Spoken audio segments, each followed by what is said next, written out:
Welcome to the People Theorem, featuring John Lee drunkenly pooping on beds, Yeah, every day. and Charlie, master of ceremonies at the Y.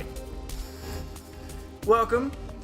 Today we have a great new show for you guys. It's going to be our second podcast episode. We are glad to be back with you. Woohoo. We hope that you are glad to be back with us.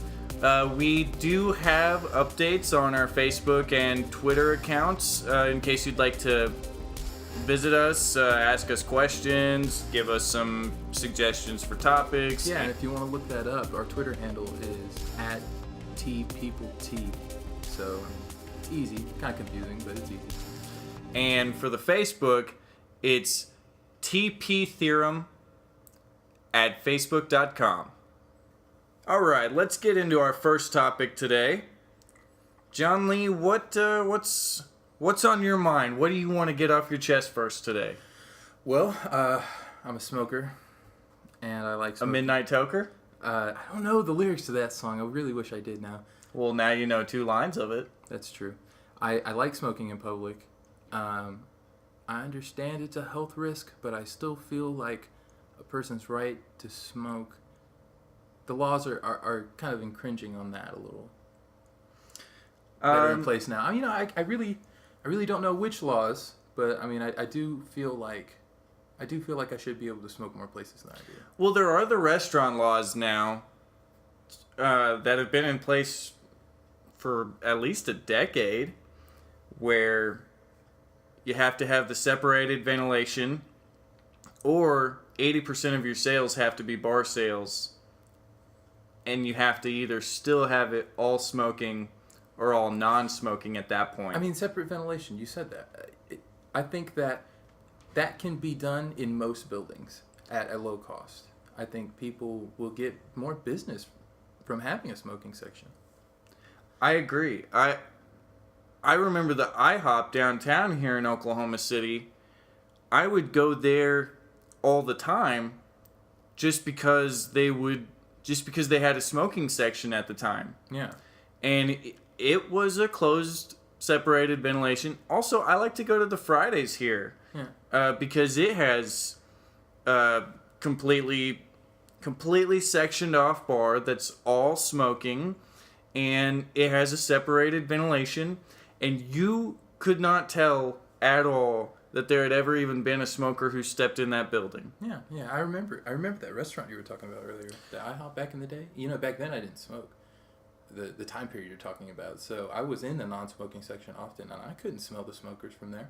Well, part of the rights that they're fighting for in that area isn't so much for the customers, but they're also thinking about the people who work there. Yeah. The servers and the bartenders who don't smoke, who are stuck having to get the secondhand smoke, which is what has been theoretically, in my opinion, scientifically shown to be what causes more damage than the actual smoking itself. Is the secondhand smoke? Is the secondhand smoke. That's what's causing the cancer.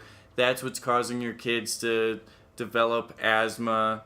And That's terrible. they have actually shown through studies that even though cancer rates have not gone down since they started outlawing cigarettes in restaurants and some places like New York where it's gone extreme and you pretty much can't smoke anywhere, they have shown that while cancer rates have not gone down, asthma attacks, heart attacks, stroke rates have gone down, which are all attributed partially to the fact that people are also not smoking inside their own houses as much anymore. People who smoke aren't liking the smell of it in their own house. They're wanting to go outside and smoke out there to help with the smell and also to help with their kids not, breathing it in. Yeah. But I understand the positives for it. And my negatives may just be completely selfish as a smoker, but you're right. It wouldn't be hard and it wouldn't be overly expensive to put in another ventilation system. And that's something that you could end up even charging the smokers for, and the smokers would pay for it. Yeah. But you are infringing now. You've gone so far to help the non-smoker that you are starting to infringe the rights of the smoker.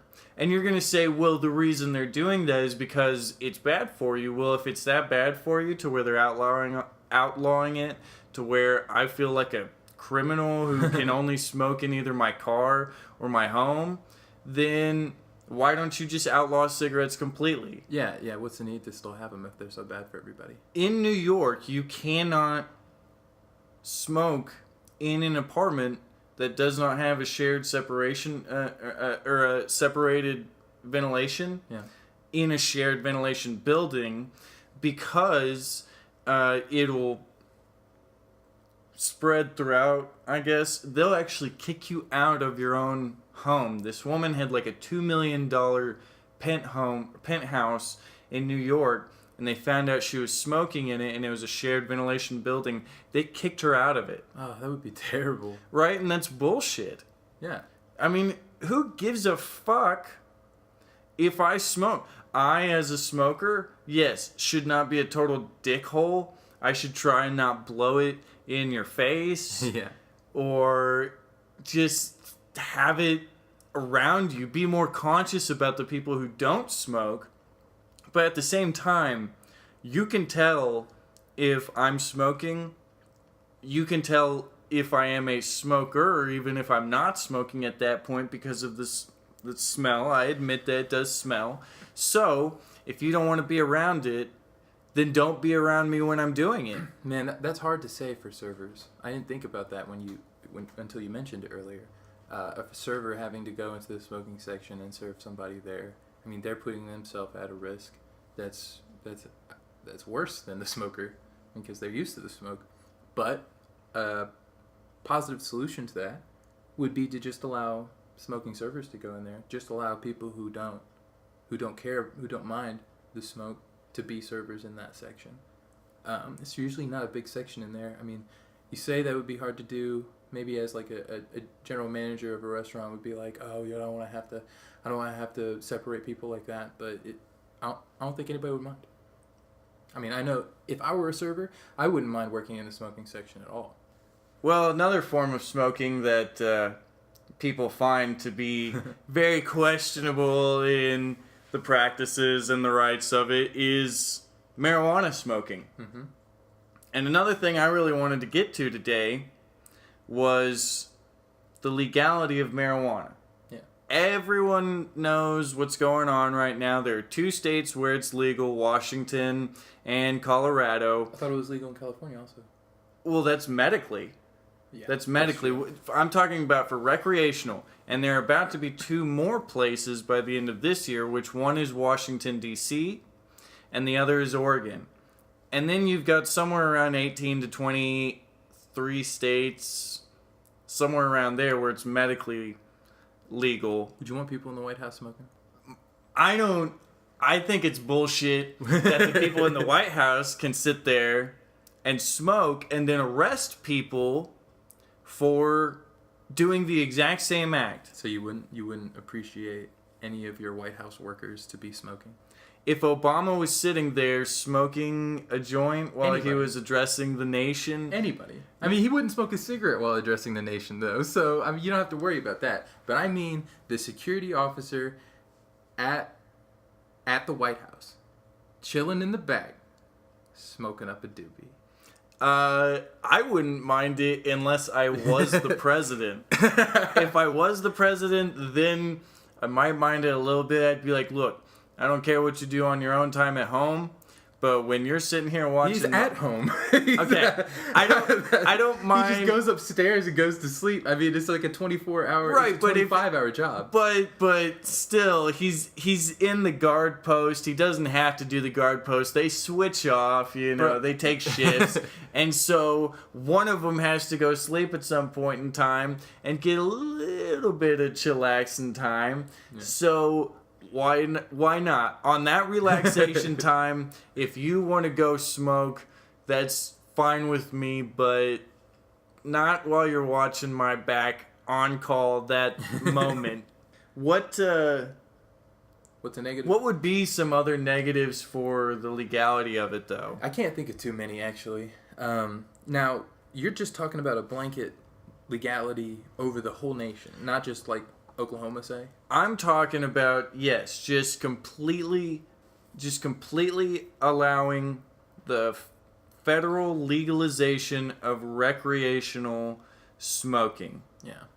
I don't think we would have to worry about any of those drug lord situations, because no bad people like to deal in anything that's already illegal. I mean, there's no money to be had there anymore. So possibly the other negative I can think of is the government jacking the price up. It's just stupid. I mean, but that's not a negative. Those taxes are going to end up coming back and helping us. They're going to get us out of this debt as long as they're used for what they're supposed to be used for. Yeah. As we discussed last week with corrupt politics, probably not all of that money is going to go to what it needs to go to. But even if some of it went, I mean, it still helps. It'll still help. Okay? Unlike here with the bullshit lottery tax, the lottery tickets that were supposed to help with education, how are we still 46th in education if we have done that now to help further it? But that's for a different day. They built a better auditorium at Putnam City Original.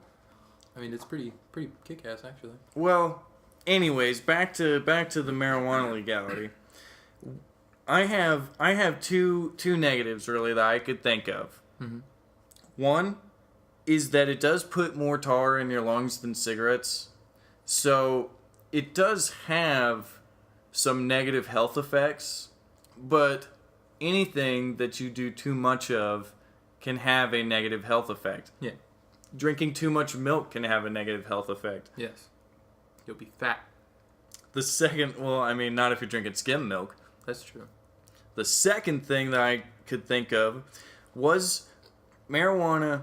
THC is proven to lower dopamine, which affects your drive and ambition. So you might have more people being content with being a McDonald's worker for their whole life.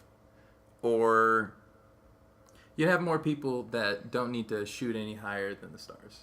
I mean, nobody thinking outside the box anymore as far as their employment and trying to make better moves for themselves. Right, and that's not always necessarily a bad thing. I mean, but that can be, we're just saying what can be negative effects from it. Brings down your levels of... Right, I don't think it's going to end up raising the crime rate or anything like that. No.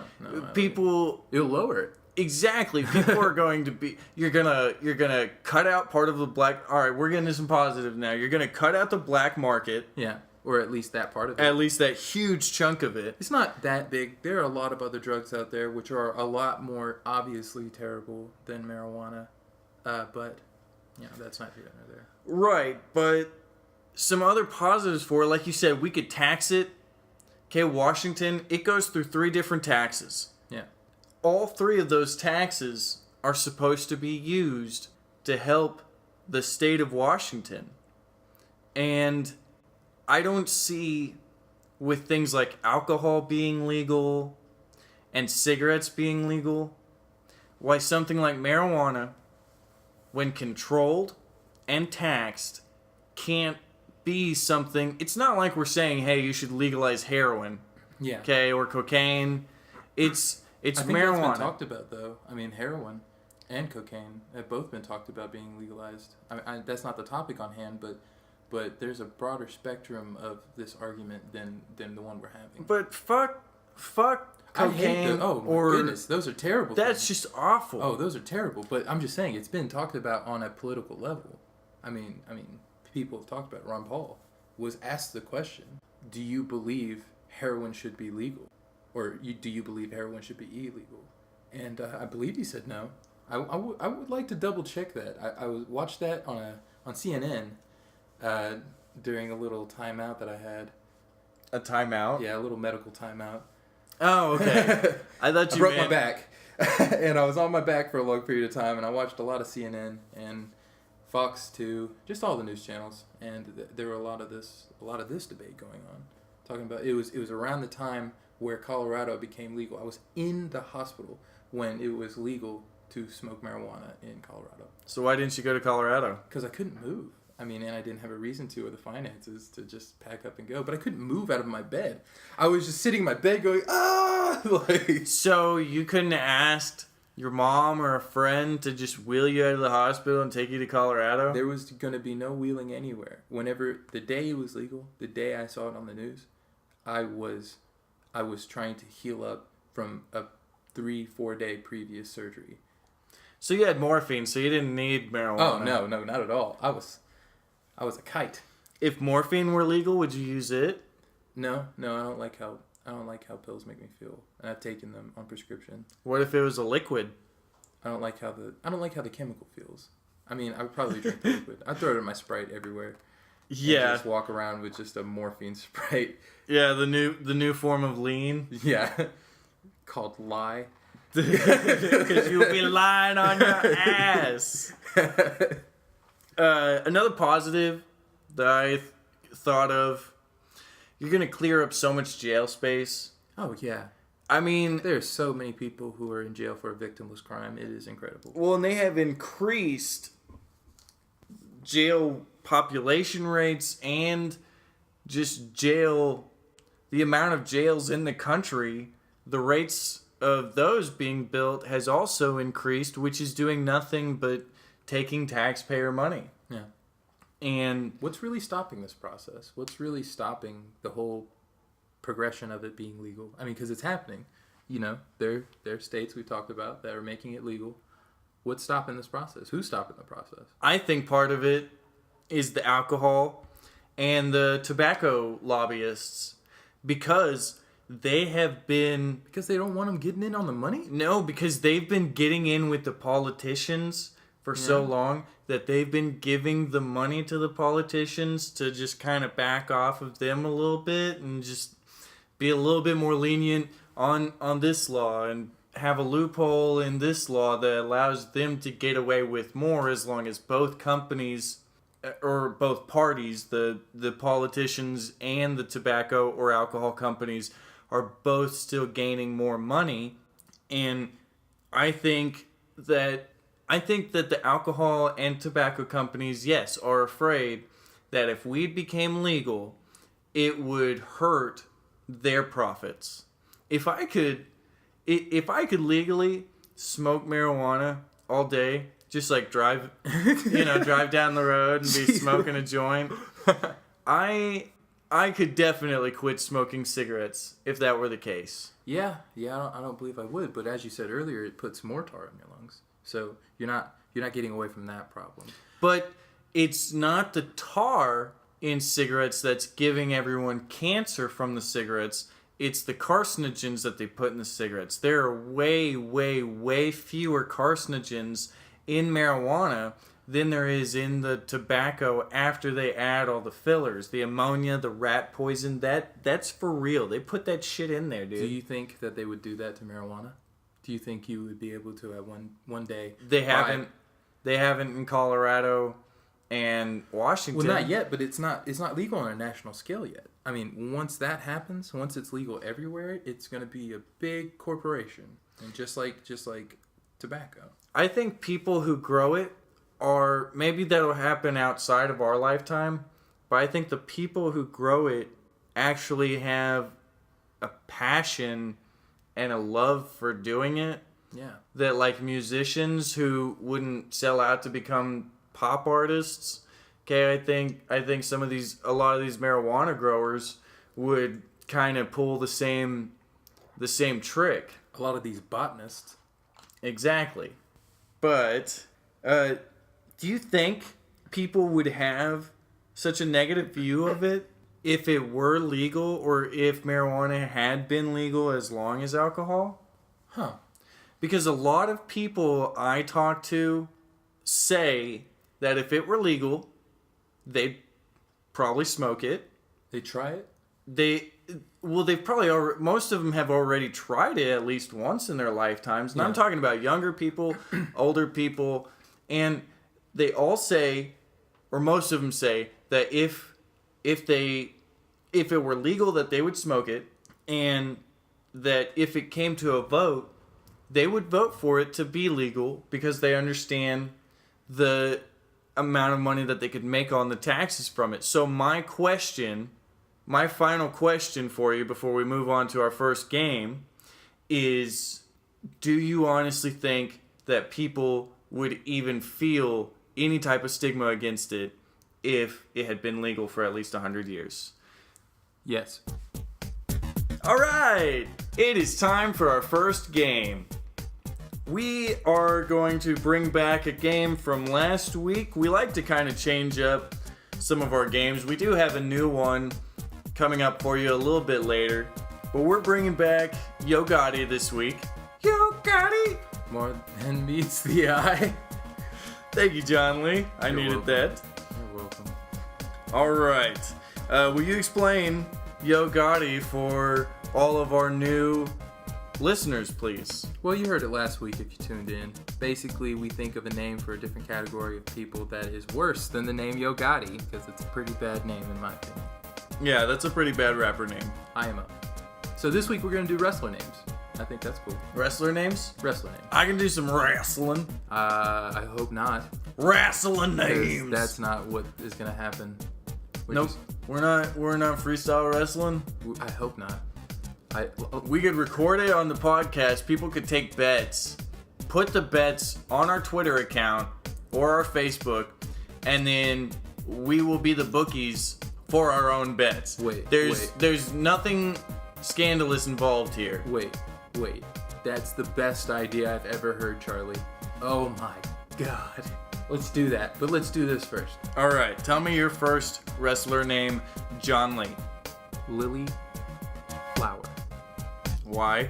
Because he's a 6'8", 500-pound Russian. I don't believe there are any lilies in Russia. This is supposed to be what your names would be. Oh, okay. So I would definitely need to pick a different name than Lily Flower. I mean, you've already picked Lily Flower. That's yours. Well, You're stuck with it. That's your first choice. I used to wear a flower in my head. All right, my first choice. I'm going with the name Jack Reacher. Now, it may be copyright because there's that movie that came out last year, but here's the sole reason why I would pick that name, John Lee. Okay. Because that movie sucked so bad that people would totally underestimate a wrestler named Jack Reacher. Oh, this guy's gonna say, oh no! That is the only reason at all. Charlie, aka Jack Reacher, has to be in it. Charlie Jack Reacher Wagner. That's ridiculous. Right? It would be awesome. So, what would be another wrestler name for you? Two-Tone McGraw. Are you a singer while you're wrestling? Singer? Where did the singer come from? From the two-tone? No, two skin like tone. Tommy Two-Tone? I'm red and black. Oh. That's awesome. And I'm also a cowboy. Are you from Georgia? McGraw. Sporting the Bulldogs colors and the red and the black? Yeah, sure. Except All right. for not at all. Okay. Well, my second wrestler name that I would pick would probably be the Sphere. Why? Because I would gain The Sphere. I would gain like 800 pounds. And then die. And then I'd have people just like roll me out onto the wrestling ring, get a crane in there, you put me in the ring, and then you bring 20 midgets out to try and kick my ass. and they're just punching me and I can't even feel it because I've got so much armor, so much blubber armor going on that I'm just cool. And I think I could really win as the Sphere. So what would be another wrestler name for you? Afro wrestler. Afro? Just Wrestler? Afro wrestler. Afro, like with an F? Yeah, like AFRO. Like Frankenberry? What, like dozen pound? A dozen pound? I don't know what you were talking about, so I made something as nonsensical. Alright, so why would you, just because you have an afro? Afro wrestler. Because I have an afro. There's a lot of that, by the way, especially in like Japan, like Afro samurai, and like pretty much just variations of an Afro samurai because like Japanese people like afros, and so like wrestling people like afros. If you ever seen a wrestler with an afro, there was that one big heavyset guy that kind of reminds me of E Honda. He had an afro, and I kind of fit into that category. Afro wrestler. I never really got into wrestling. Oh, I used to watch wrestling when I was a kid. No, not that fake shit. Oh, I did. I mean, it was fake, but whatever. It was interesting. It was like soap operas, man. Soap operas for dudes. Right. And now we have The Walking Dead. It's a soap opera for everybody. Yeah. Which is the backdrop of zombies. Soap opera for survivalists. What's your next name? All right. I would choose the name Antonio. Because I'm slick and smooth and just like can totally groove in the wrestling ring. It's just gonna throw people off guard, okay? They're gonna be like, and in this corner, you have The Undertaker. And his challenger tonight, He's a pussy. Antonio. Oh shit. Ah! Like who's clapping for Antonio? Nobody. So I would be the anti-hero, and I don't mind being the anti-hero. So what's your next name, Ron G? Did you ever watch Sailor Moon? I did. Dude, Oh, no. I was sitting there thinking about that earlier. When we were playing this out, I was like, Jupiter Moon? I was trying to figure out what the damn name was. Moonlight Knight. Moonlight Knight? Moonlight Knight is my wrestler name. It's a character from Sailor Moon. And I believe that enough people have been away from Sailor Moon long enough for me to just go ahead and steal that name. Moonlight Knight. Right, no one cares about Sailor Moon anymore. Who gives a fuck about copyright infringement? Yeah. Japanese people don't. They sure don't, especially since they live all the way over in Japan. Okay, I guess my next name, this is gonna be a kind of long one, alright? Okay. My wrestling name, The artist formerly known as wrestler. no, Okay. it's even longer than that, would be the man who couldn't be beat because he wrestles like a pimp and looks kick-ass doing it, so he also gets all the ladies and money and fans. That would be my wrestler name. Yes, you have to say the whole thing yes every time. Every single time the announcer would have to say my name, he would hate me for it. He would hate me, and there's no shortening that. I mean, what are you gonna call a guy with that kind of wrestler name? You can't even use the initials to make a logical word. So, yeah, the man who couldn't be beat because he wrestles like a pimp and looks kick-ass doing it, so he also gets all the ladies and money and fans. Yeah, you could call would it be my name. You could call it the TMWCBBHWLAPALKDISSHAGATLAMAF. Thank you, John Lee, for breaking that down for all of our fans. You're welcome. I think it's a lot shorter. What would be your... Yeah, that'd be so much easier to say.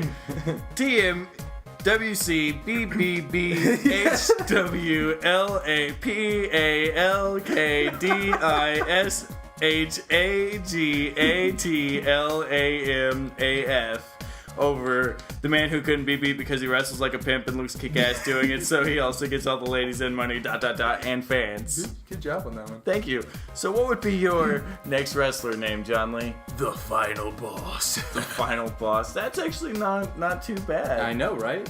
Is there any certain final boss you dress? Would you like change every week? Come out dressed like Bowser one week? No, and then no. like I would probably just be like a hooded, dark figure with giant gloves, giant white gloves. And I say giant, I mean oversized completely for my hand. Like they make my wrist look small gloves. like Ganondorf or what was the Ganondorf? Ganondorf didn't have big hands. He wore the cloak. He wore the cloak, yeah, but I'm talking about like a hooded cloak. So he walks in with these big Mickey Mouse hands, but he has this dark figure, and he's like, and they're like, oh no, it's the final boss. Yeah, that would be awesome. Okay. Well, I'm gonna give you one last name Okay. for me, and then we're gonna get back onto some topics. My last wrestler name that I'm gonna present to you today is a serious one, and it's Gatos El Terrible, The terrible cat. the terrible cat. Okay, The terrible cat. the terrible cat. This is a, It'd be freaky. It would be freaky, my it friend. would also be racist How? because it's in Spanish. So? Spanish. I'll marry a Hispanic woman, and Oh, okay, then it's okay. there you go. I'll Okay. be of Spanish descent all of a sudden. I have de mucho huevos. All right, let's get on to our next topic now. John Lee, I know this is a big one that you wanted to bring up.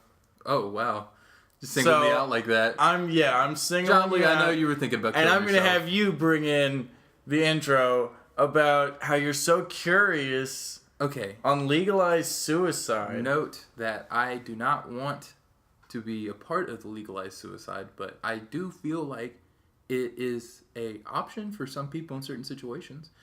Our next topic is just the concept of suicide being legal. But what do you feel are some good things about legalized suicide, taking Well- everyone into account? Yeah.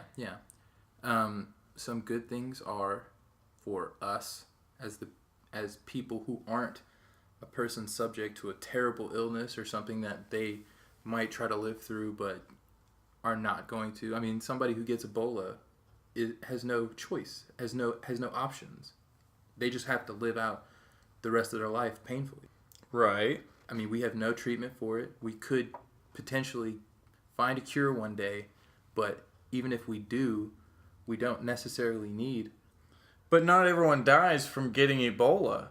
There's still a chance of survival, and there's more of a chance in Not for certain first people. and second world countries. Not for certain people at a certain point, and not for certain third world countries. I mean, some people who just aren't going to be able to get out quick enough to be able to survive a situation like that. I don't think there's a problem with that person wanting to end their own life in a humane way with assistance, in a non-painful way. I mean, why do they need to be here and suffer through that for nothing? Who's going to be the person who helps them, though? Is there going to be a would be a- profession for that? No, it would be a doctor. It would be another thing that a doctor does. What if... Do you think that a doctor would be okay with essential... Because Well, a lot of doctors aren't okay with plastic surgery. but I mean, there will be a certain doctor for this. There will It's- be death doctors, because it's essentially. in the Hippocratic Oath Yeah. to care for them as best as you can, as long as you can, until there's just nothing that you can do, and they're And that's they're the dead. situation. Those are the situations I'm talking about.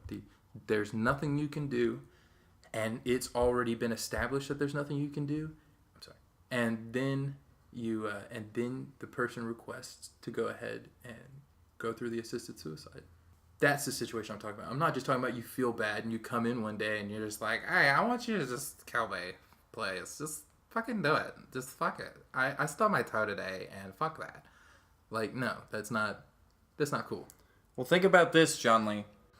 You gotta suffer through all this with the rest of us. Well, because... like, unless you're just nothing but suffering. Well, like, okay, my mom has had this discussion with me, and she has personally told me, and probably my sister too, that if it ever gets to that point with her, to where there is nothing you can do, it's basically the choice of pulling the plug or letting her live out her existence, then she has told us that her wishes are to have us pull the plug. Yeah. And as much as I would abide by that because those are her wishes. Yeah.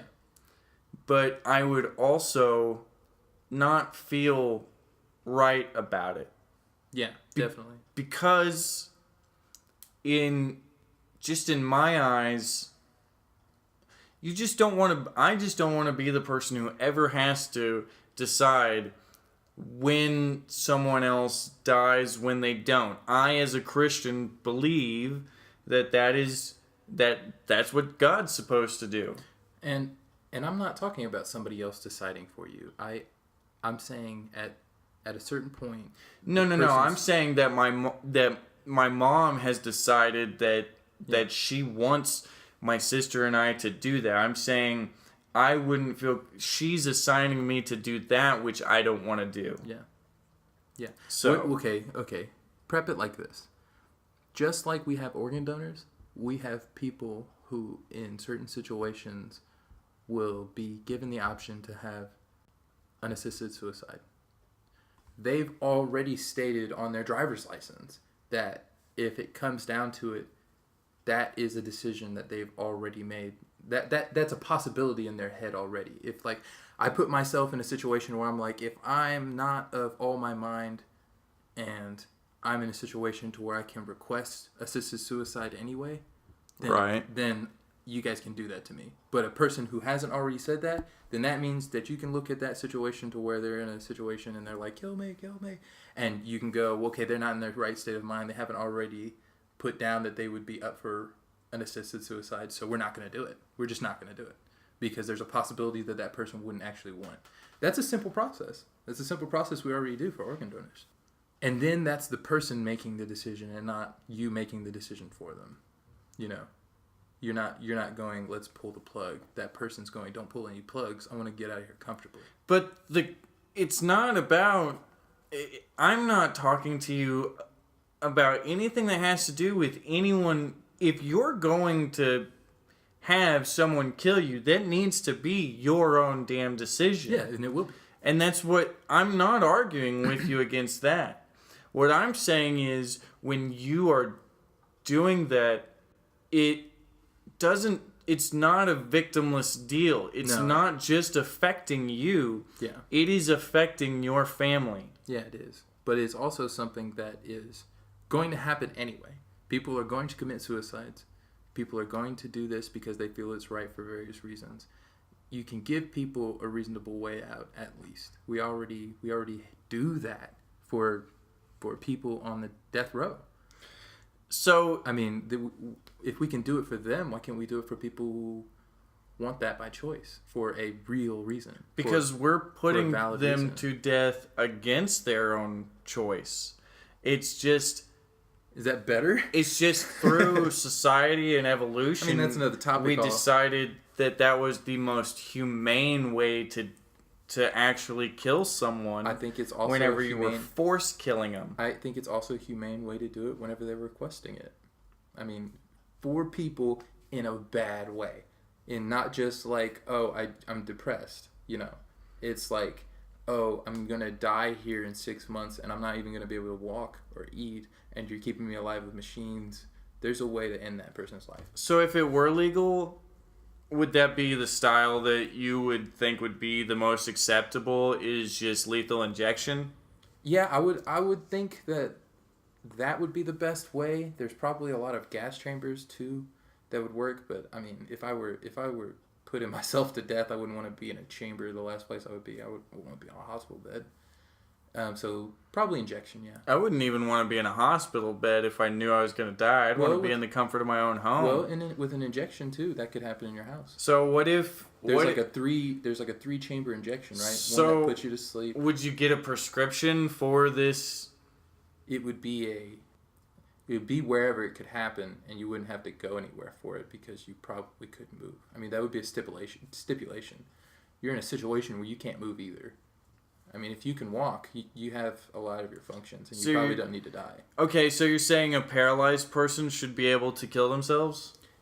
if paralyzation was their only problem, I don't think that's a reason to kill yourself. A lot of people live with that. What if and you have no were pain. what if you were an armed forces veteran Yeah.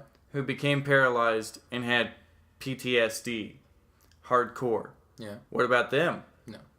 That's a mental disorder that has you have a lot of ways to get around that take time. I mean, that's a big problem, but there are psychiatrists for that.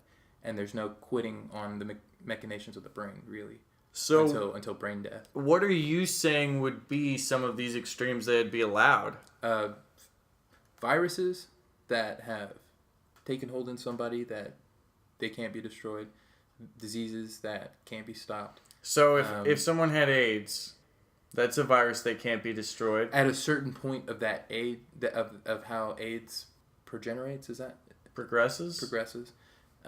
yeah, I think that should be an option for that, because there's a certain point when you have AIDS, bye. You know, you're just chilling. There's always a chance of recovery. I don't feel Not it's with AIDS. anyone's. With HIV there is, but not with AIDS.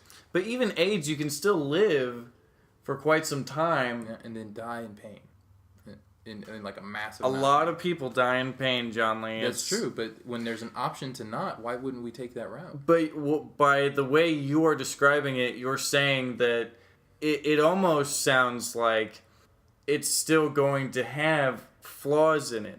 There's going to be a person who has had 3 heart transplants who's sitting there who's in a shit ton of pain and is not necessarily dying.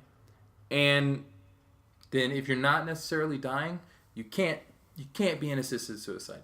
You can't necessarily you can't tell all the time if someone's going to be dying in the next month or two, or if they're going to die in the next 2 or 3 years. They have that happen with cancer all the time, where they say, oh, he's probably got about 6 to 8 weeks to live, or he's got 6 months at the most, and they end up living for years afterwards. Yeah.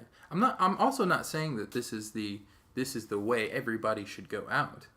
I mean, this shouldn't be an option for everyone.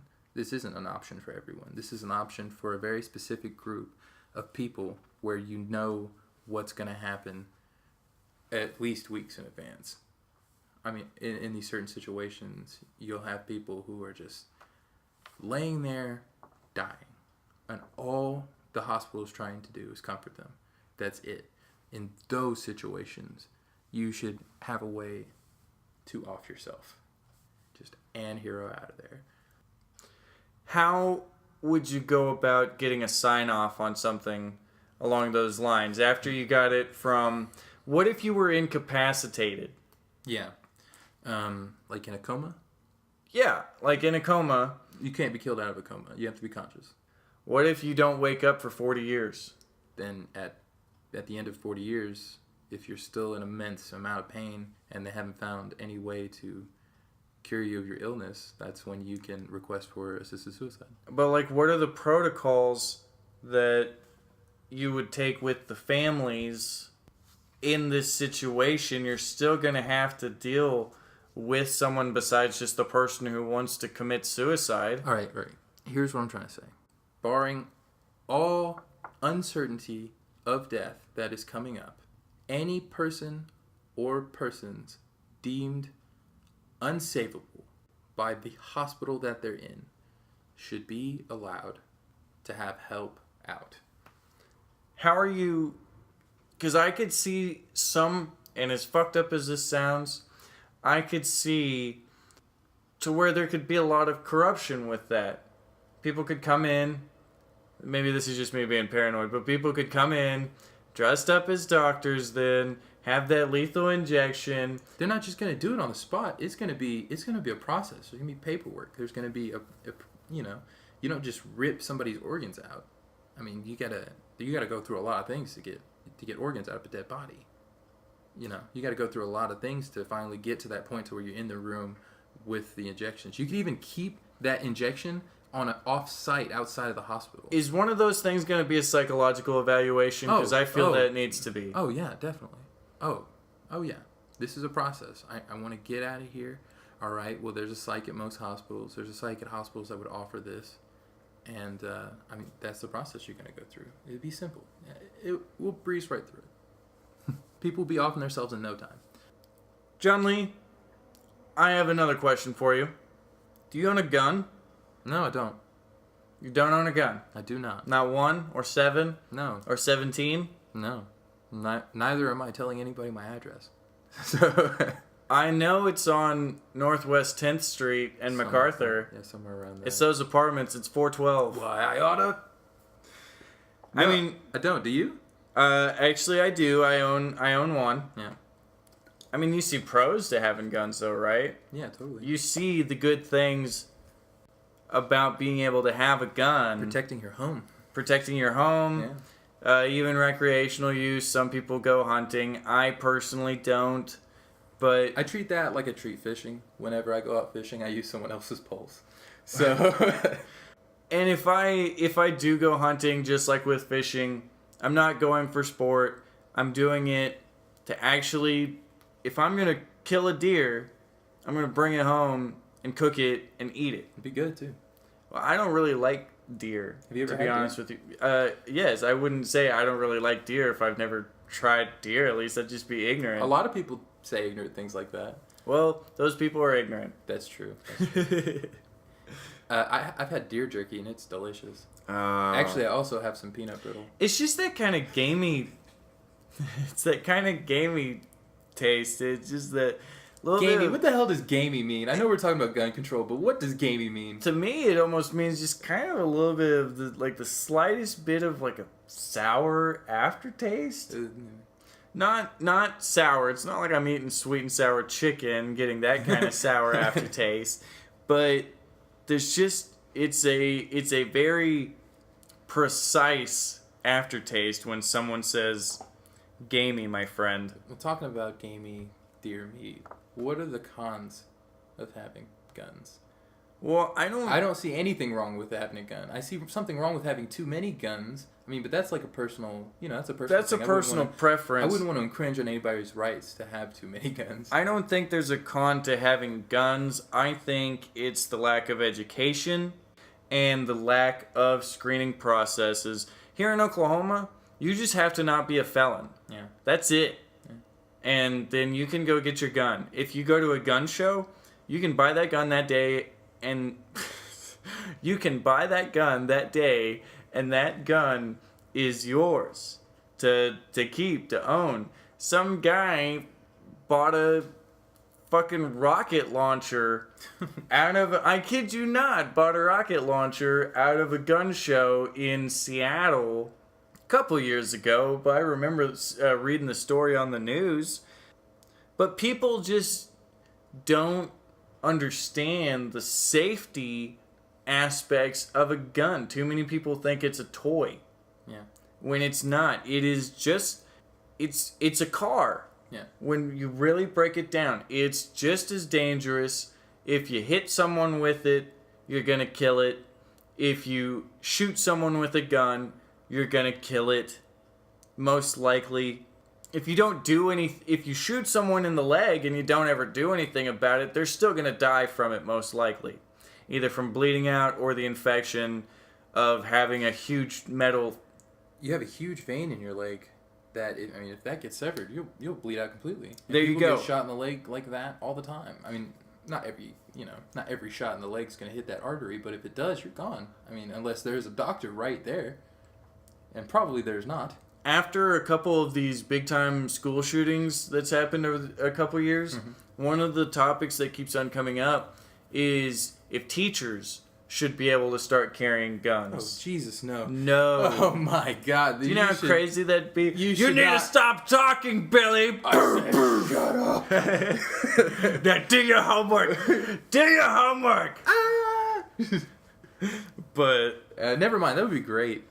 I would Yeah. have done my homework so many times if somebody had pulled out a pistol, regardless if it was loaded or yeah, not, because I wouldn't have been able to tell. Would that have been great, or would it just have been Terrifying. Yeah, it would have been completely terrifying and just awful. Terrifying. I would have had a 4.0 though. I would have been in college as like a banker or something by now, instead of doing podcasts and sales. I remember in the 6th grade, I had a teacher who 2 years prior had a kid come into his class with a homemade zip gun to shoot at the teacher, and it didn't get him in the brain like the kid wanted. The kid was going to try and kill him. It actually went through one cheek and out the other. Yeah. I know that is an argument for this damn fly. I know that's an argument for having teachers be able to carry weapons, but instead of that, put more security guards in these schools instead. That feels weird. I was at my high school, and I was sitting after class in the science room. Yeah, it was the science room. And I had to go to after-school orchestra after that. So I think I was spending about 15 minutes in the science room just to work on a project. And then we had heard something over the intercom about some people who had called in and made a threat on some other people during the school, so the school was going to be locked down. And that's all we knew, that the school was going to be locked down. And so I didn't think too much of it. I leave the classroom, and as soon as I open the door, around the corner comes a cop with a fully automatic rifle. And he's just walking, stalking through the halls, looking for me, I thought. I was just like, "Ugh, what am I going to do?" And he looks right at me and says, "What are you doing?" And I said, "I'm going to after-school orchestra." And he said, "Hurry up." And I was like, "Ugh." That actually happened to me. Well, Scared the piss out of me. What if it was something that you were accustomed to because it had been happening from the day you started elementary school? I don't want to live in a world where my kids are going to be followed by people with automatic rifles, whatever that situation may be.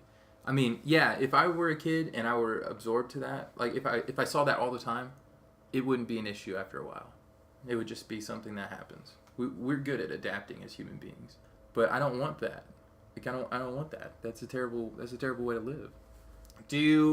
I think maybe some people would like it. Would you ever? You say you don't own a gun. Would you ever own a gun? Yeah, I would. I just haven't got one yet. I don't know what kind of gun I'm going to get from what place.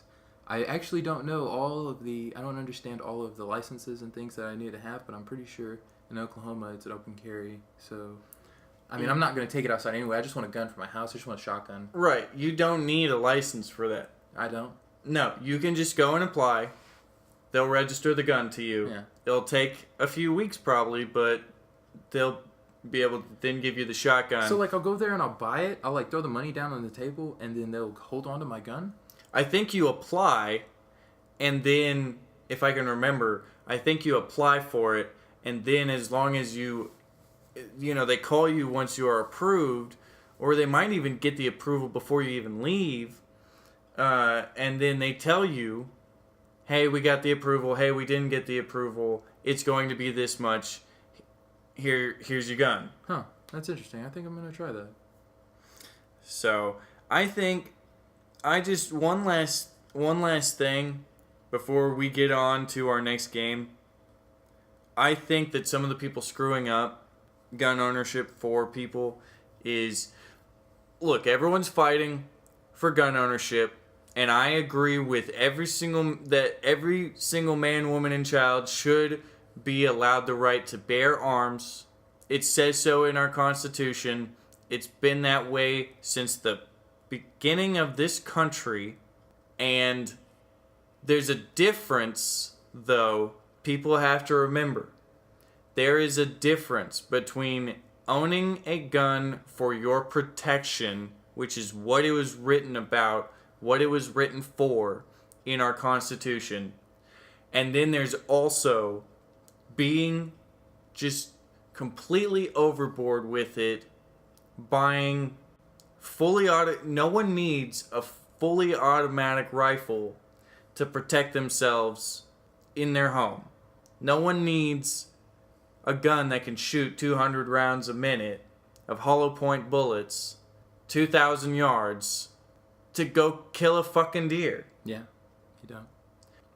I'm not saying it's right to take away guns, and I'd like to see someone take away my right to owning a gun and try and come to my house and take my gun away from me, because that's not going to happen to anyone who owns a gun, especially if you're a member of the NRA. And a lot of people in Oklahoma are. I'm not. I'm cool with that. But people need to calm down. They are not trying to take our guns away. They're just trying to stop allowing such dangerous, fully automatic weapons to come in to people's control so that they're going to harm a ton of people.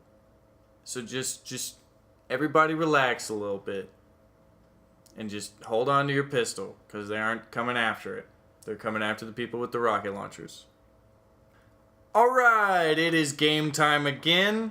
We have talked your ears off too much about more serious topics for the last 22 minutes or so. We are going to get into a brand new game.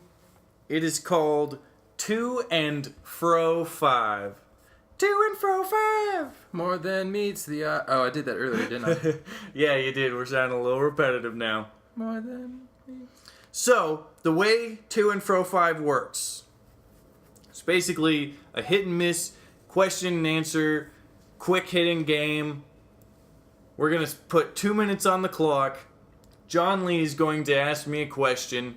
I'm going to have to, without hesitation, answer this question, and then immediately, again, still without hesitation, come back at him with another question. And if you repeat the question that they asked, or you have more than 2 seconds of silence at the most, then you end up getting a mark. And whoever has the least marks at the end wins. Alright, ready? We're going to go with round 1. You're going to go first. Start the clock now. What color is that can over there? Red. What color is the sky? Blue. What color is my ass? Black. What color is the ceiling? Green. What shape is the bottom of that TV? Square. How many feet does it take to get to the center of a Tootsie Roll Pop? 2. What shape is my ass? Round. Damn it! We both got one. It's just a real quick second. Hey, do you like this fireplace? I do. Hey, have you ever noticed that girls have vaginas? I didn't, actually. Hey, do you want to play Jenga? I don't. Have you ever played Jenga? No, I haven't. Do you like your iMac? I do love my iMac. Do you like having a PC? No, I don't. Did you know that I didn't like having a PC before you asked that? There you go. How many times did the Titanic sink? 2. We're at 50 seconds. How many buckets of water are needed to put out this thirst? 1. Who ate all the witch's cookies? I did. How many times have I said poop today? None. Good. Who is a Berenstein Bear? Me? Do you know who Danny Sexbang is? No. Do you know who John Travolta is? No. Do you know who Adam Carter is? No. What's your favorite John Travolta movie? No. Do you like chairs? Yes. Have you ever sat in a chair? Yes. Damn it. Alright, 10 seconds. What color is the sun? Blue. What color is the rain? Never. That didn't make sense. Give me another mark. Oh, Alright. fuck. Okay. So, I won the first round. John Lee had 3 marks. I had 2 marks. I only had you with 1 mark. Oh, I had myself with 2. So, obviously, one of us can't count. Shut up. I'm not sure who is the perpetrator of who can't count. You are the non-counter, not I. So, Thou furious? that's how the game goes. Everyone's kind of got a feel for it now. You want to do another round, John Lee? Okay, let's do it. All right, we're going to do one more round, and then we're going to get back to some serious stuff again. That's a 2-minute round, right? It is. It's a 2-minute round. Okay, so Let me just get ready. I just need to do a little Yeah, stretching. stretch out. I need to stretch out the We're mind. gonna, we're and the gonna brain. start in 5 seconds. Oh my 4, God. 3, 2, 1. What color's the record button? Blue, do you believe in a little thing called love? I do. Have you seen The Witchy Woman? No. Fuck.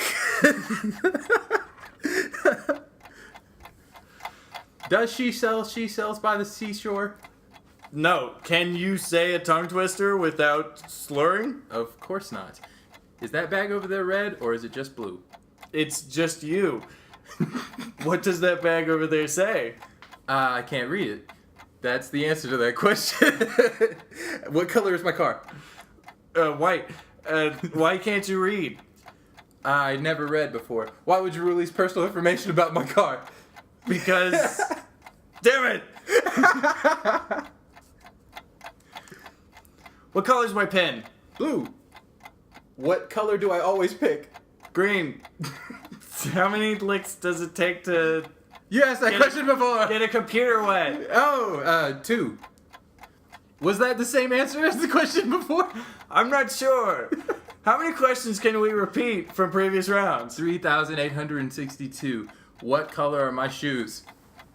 You aren't wearing shoes. How many jelly beans are in my front left pocket? 3. I put them there. What color is my lip balm? You don't have lip balm either. Nice. How much money do I make in a week? Too much. 30 seconds. You make 30 seconds in a week? What color is a week? It's green. How many days are in a week? Never. What, did you like the Edgar Allan Poe poem with the Nevermore in it? The Raven? Damn it! You asked a question. Oh, okay. What's the time say? 3 seconds. What's the time say now? 2 seconds. 1 second. Alright, so... You count that one at the end. That fucked up. So John Lee won the second round. I had 2 marks. John Lee had 1. And that was actually a lot of fun. Yeah, it That was was. a whole lot of fun. I'm glad we threw that game in there. I would love a cigarette now, though. Alright, we're going to have one more game here in just a little bit. But let's get on to some more topics. The next discussion I'd like to have with you, John Lee, is about gay marriage. What? I know, it's weird. It really It's not doesn't... weird. I mean, a lot of people. No. are gay. Not that gay marriage is weird. Oh, okay. That we are discussing it since it doesn't really pertain to either of us not being gay, homosexual individuals. But it's a people thing. We all talk about it. It's affecting the nation to a degree. People have made it so that it's a problem. It's not a problem, to where it's but it's an issue that needs solving. You know, how's the best way to handle this and have everybody be happy? I mean, I believe that gay people should have the right to be married I also believe that everywhere in the nation. there's we as individuals, just like we shouldn't have the right to be able to determine when someone lives or someone dies, Yeah. shouldn't determine that there are factors that prevent you from being able to get married if you want to. Yeah. I believe that whether you're green, blue, homosexual, straight as a ruler, whatever, you should be able to be as miserable as everybody else who's married. That's a nice outlook on it. My biggest deal with it, though, is you're starting to see these churches, these priests of all the different religions, not just Christianity, be considered accountable for not allowing homosexuals to be married. And that's not right to me, because in most religions, it is extremely frowned upon to be homosexual, and so I don't think that it's right as a gay person to almost force something that doesn't not appreciate them, but doesn't agree with their theology. exactly. I mean, it's a real thing. It's okay to say that Christians don't believe that gays should be married. It's okay to say that because it's true. That's exactly what they believe.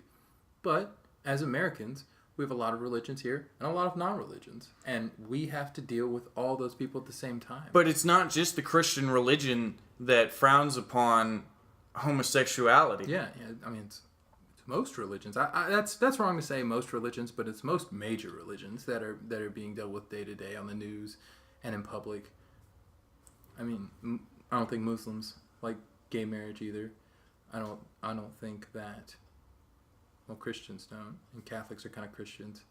Those are the only two ones I think about. Well, and is that wrong? As unfair as it might seem, I just think that you should either one, almost form a new sect of your religion, your Christianity, your Hinduism, that doesn't follow the practices of the other Christian, like how Lutherans were created because they didn't follow all the practices of Catholics. Yeah.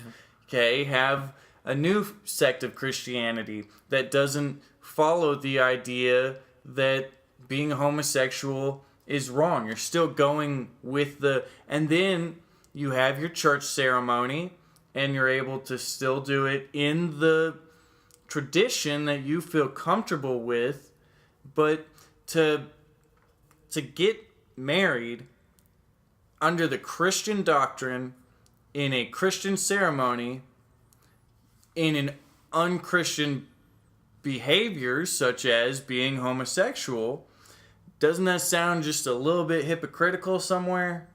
Yeah, definitely. I mean, I don't think that... Well, I've heard stories about priests being sued for not marrying a gay couple. That's wrong, in my opinion. That is wrong. A gay couple can just decide... Any couple can decide to get married wherever the hell they want to get married. I mean, on the beach in Hawaii. There's so many other cooler places than just somebody saying, oh, I want that church to be the spot because blah, blah, blah. It's not your business. It's like me going into a restaurant and telling them to turn the music down. I feel uncomfortable telling somebody else to turn their music down. It's like, you said it at your volumes. You own the place. What's up? I mean, just because it's making me feel uncomfortable doesn't mean I should go in and change all of your shit just to fit my views. Right, and I'm not saying either that if a gay couple wants to get married in said church, that they shouldn't be allowed to get married in said church.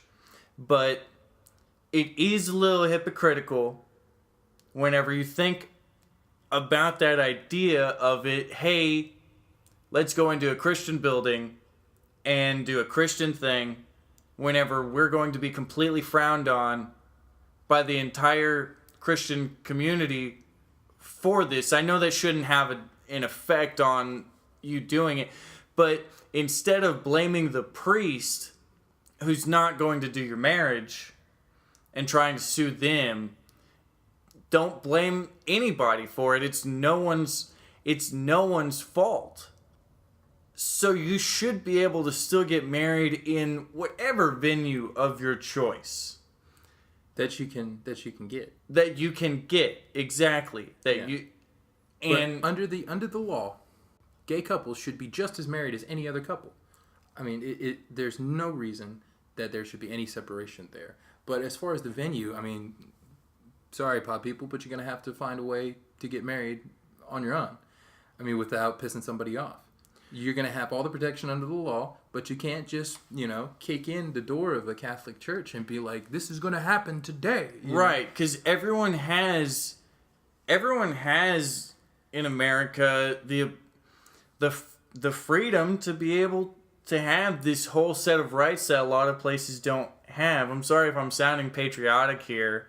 Well, I mean, America's pretty cool, so... I'm just trying to prove my point that everyone has the same, or everyone should have the exact same rights. Again, whatever descent, whatever color, whatever nationality, whatever you are, we need to stop looking at it as this person is this way and that person is that way. They're a human being. Exactly. And there's such a thing as having your rights And then there's another thing that people don't understand the line between, which is now crossing over and impeding someone else's rights to refuse performing the ceremony for you, and you trying to sue them. That is now impeding on the rights of the Christians who have followed that doctrine for thousands of years.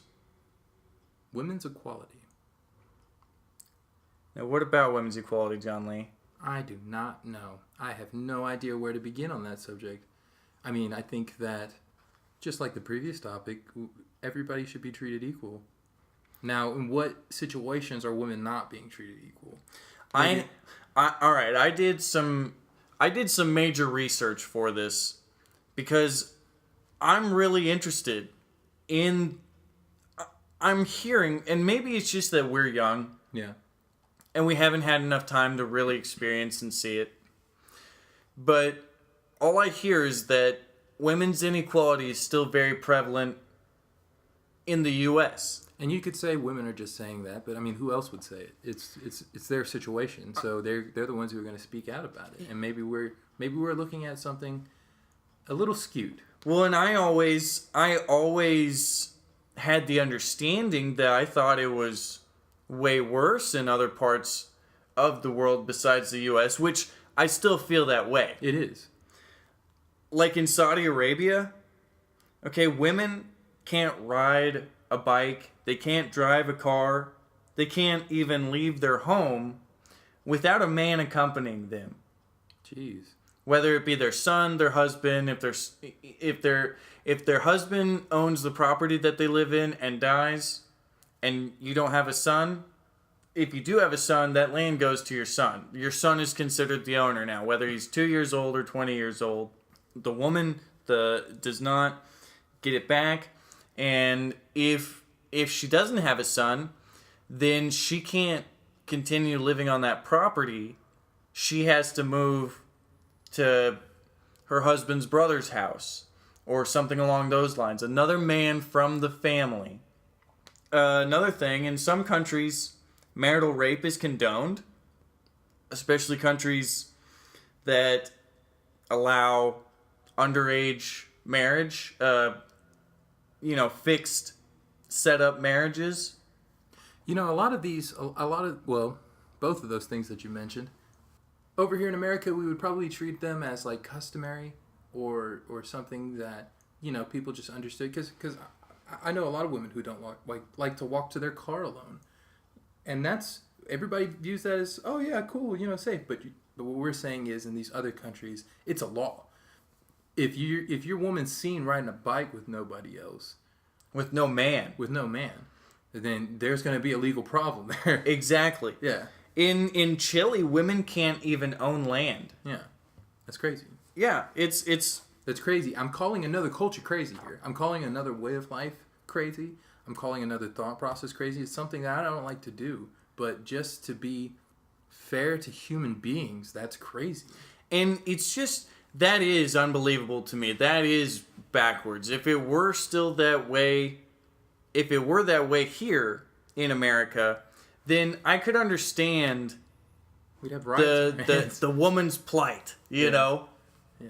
But even looking for different forms of inequality here in America for women, the first 100 articles that popped up ended up all being about the wage disparity between men and women. And so it got me to thinking, if wage inequality is the only thing, if wage inequality is all that has separated us, or all that still separates us, then obviously we've come a long way. Now that's not the case. As I got into digging more and more into it, I realized how much of a problem how much prevalence it still does have in America, because it's not just in pay wage gaps. In 2010, they had women in Chicago, right after the recession, it was proven that women in Chicago were 24% less likely to obtain a loan than men, and 39% less likely to be able to refinance their home than men. Now, the thing that skews that is that some of the key factors not included were credit score and the property value. Obviously, if men do earn more than women, then they're going to have Better credit score? not a better credit score, but they're going to qualify for higher property values, for higher valued properties. Yeah, definitely. Yeah. I also think that married couples qualify higher, don't they? I mean, that's taken into account also, is it not? They do, but here's the crazy thing. One of the things they did on that study was they also included in that 24% less likely in those numbers for the women, it wasn't just women applying by themselves. It was a loan, it was a joint loan also that was signed by women first as the primary, then the man's name as the secondary name on the account. Those were still included in the 24% less likely and the 39% less likely to refinance. What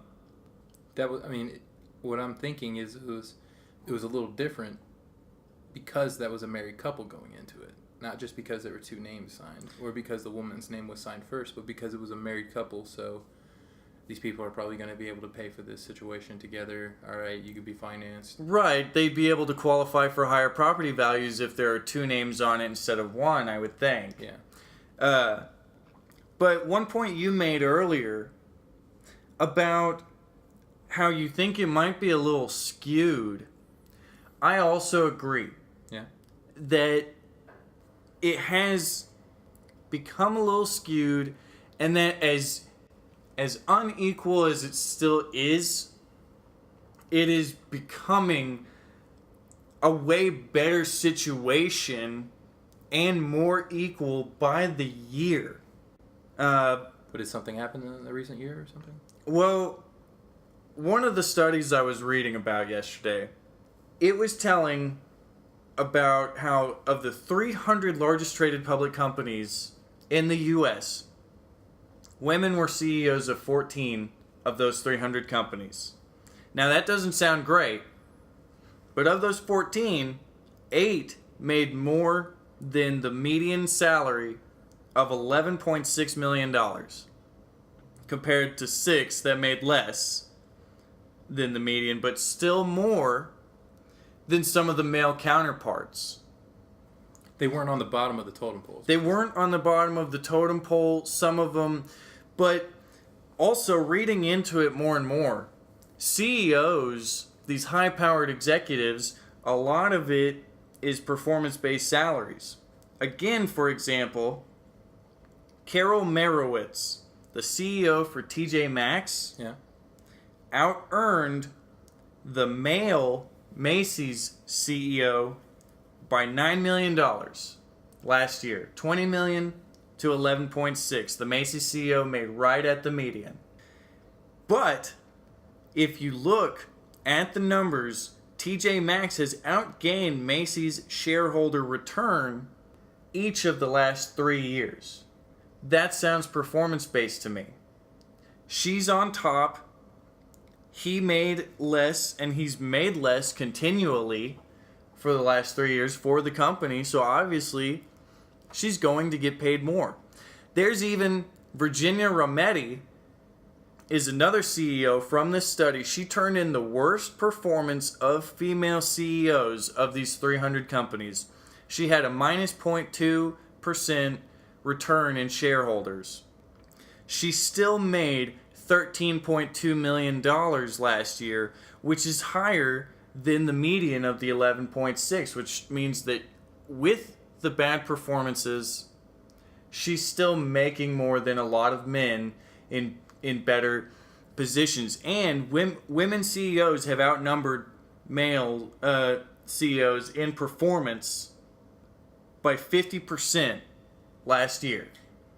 So it's obviously showing that wage gaps are coming closer. Just 2 years ago, they were making 69% of what male CEOs were making last year, and now this year, 1 year later, they're making 79% of what male CEOs earn. That to me is a gigantic increase. And overall, not just CEOs, okay, but overall women's salaries have increased from 76.5% last year, or in 2012, to 82.5% in 2013. Another thing is that women earnings for women with college degrees has increased 28.5% since 1979. Men's have only increased 17%.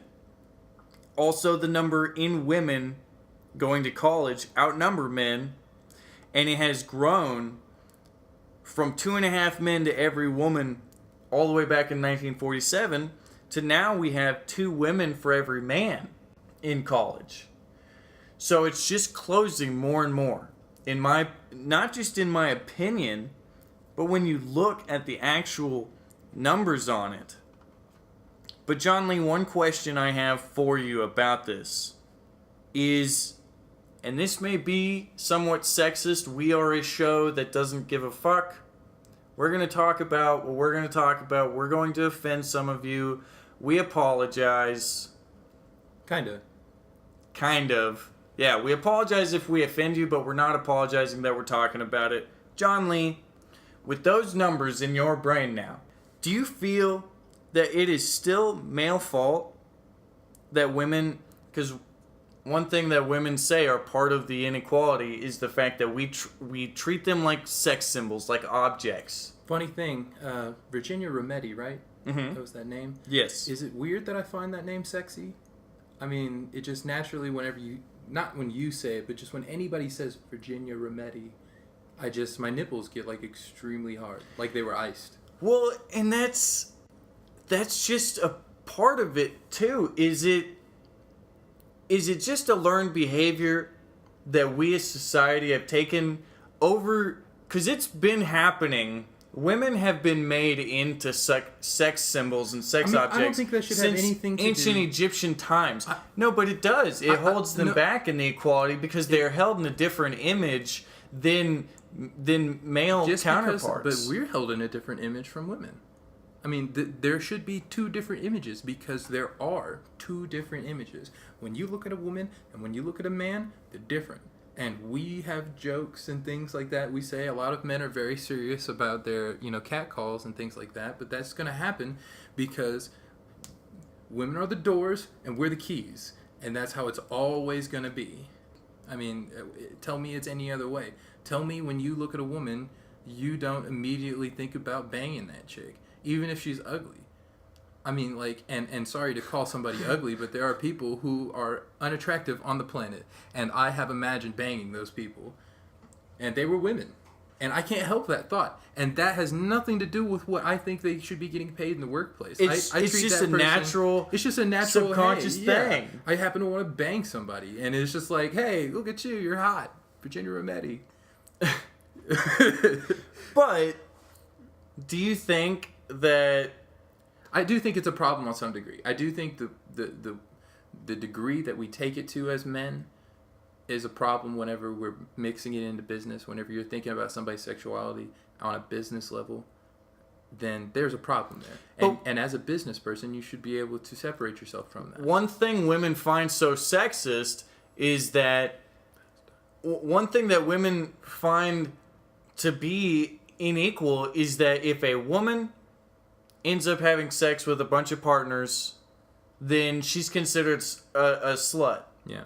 Not just by her own peers of women, but also by men usually. Yeah, definitely. Okay, men think that, hey, she's had a lot of sex, she's going to be easier. It's just the way it is. It's the way our dicks are pointing us towards. Mm-hmm. Okay, it's calling. It's like aliens in water, they have to have it. But Definitely. I understand what you're saying, and I do think that our ideas should be changed a little bit as far as women go, but on the other hand, we just gotta man up as humans, and we just gotta just nut up, treat business like business, pay people for their fair wages, and let's get over this. Exactly. If a woman does the exact same job as a man, and they both perform the exact same way, And it's no longer a woman performing that job, it's a person. it's a person performing a job. Again, we've got to stop looking at it as a woman or a man or a white person or an Indian person. And I got a bunch of jobs for women. They can just come to me. I got it. Right, I don't have a lot of money to pay them, You but just need to bring a short resume, baby. I'll keep them fed. Oh, yeah, that's right. But they should be paid the same if they, Yeah. Let's get on to our next game, our last game. We are going to be doing a fantasy draft again. You said the most misogynistic shit I could have possibly said. Yeah, by the you way. did, dude. Yeah, you did. We're going to get on to our fantasy draft. Everyone remembers our fantasy draft from last week, in which we did our trek to space. This week, we've decided to open up a dream business. Yay! This dream business cannot be it can't be owning a sports team. It can't be being in a band. It can't be starting a movie. We're going to start a business here. We're starting an actual business here. Business. Busy and the nest. So in order to have this business, we as the CEO, the president and CEO, are going to need to come up with what business we're going to have, Yes. who our chief financial officer is going to be, Okay. who our general manager of the place is going to be, our day-to-day operations, our marketing person, who's going to get our names out there, going to get some billboards up, going to get some commercials going, what we'd like our initial billboard to have. And I mean, I kind of feel like the marketing guy would have a lot of say in that, but I think I have a feel for my marketing guy and what he would say, so I have no problem with that being a choice. But as the CEO, you have the final Oh, say yeah, in you're what's gonna be going to. Exactly. It's crooked. And then the last thing I want to end up putting in there is what your biggest promotion for your dream business would be. Like how Dave & Buster's has their half-price games on Wednesdays. We're going to come up with something like that for our business. Now, these people can be made up. They can be real. They can be alive. They can be dead. Whoever. So, with my first round pick, my business that I'm going to open up, I'm going to open up a 5-star restaurant. Nice. I think it would be a fun challenge to own a restaurant. What kind of food would you have? 5-star food. That's acceptable. Probably be a steakhouse. Yeah. 'Cause, I 5-star mean, steak. yeah. There are no 5-star steak restaurants on the Yeah, planet. there's no 5-star steak restaurants on the planet at all. I'd have no competition whatsoever. This is the best steak. It's the best idea ever. You know, because no one's ever thought about it before. I don't know why I don't just get a loan right now afterwards. Because it's such an original idea. But I'd have a 5-star steak restaurant and it'd be the best. And I'd get to eat steak every day from a 5-star restaurant, being the CEO. Probably be bad for you on some level. You know what? A lot of stuff's bad for you. Would you rather live till you're 80 on the strictest fucking diet that's just no fun? Or would you rather live till you're 65 getting to do what you wanted to do? I'd rather be 2,000 years old with a strict regimen of supplements and syringes and whatever can keep me alive, to be honest. I mean, I'd if rather- I find the fountain of youth, I'm kicking it for a while. I'd rather be 65 and have done everything I ever wanted to do, eat whatever I wanted to eat, drink whatever I wanted to drink at any time, just because I fucking wanted to, instead of being 80 and being like, oh, you know, I really like that cookie. It looks really good. I'd like to have one now, but no. You know what business I'd like to have, Charlie? What would be your dream business? My first round pick is going to be the supermarket. A supermarket. A supermarket, a grocery store, not the clothes, not like not like the Walmart that has all the clothes. Like a Whole Foods. Like a Whole Foods, but not Whole Foods. I mean, a general supermarket where you can get food. I mean, Like a buy for less. yeah. Okay. Or like a Homeland. Okay. But like probably very large. I would like one to be really large. Probably like to start up multiple ones, but we're just starting the business here. I mean, this is just first round pick. You know, I got to get to that point. I want to start a grocery store, a special one. All right. That sounds cool. Call it John Lee's. John Lee's. Call it Ron G's. How original. You're going to call a grocery store or a business your name. Dude, like, I have that boxer mentality, that sports guy mentality. Just name it you, and then everybody loves you, so they're going to come to the place. I mean, the good thing about the name Charlie and opening up a 5-star steakhouse It's a lot of things rhyme with Charlie. is I could call it the Chuck House. The Chuck House. Okay? The Chuck House.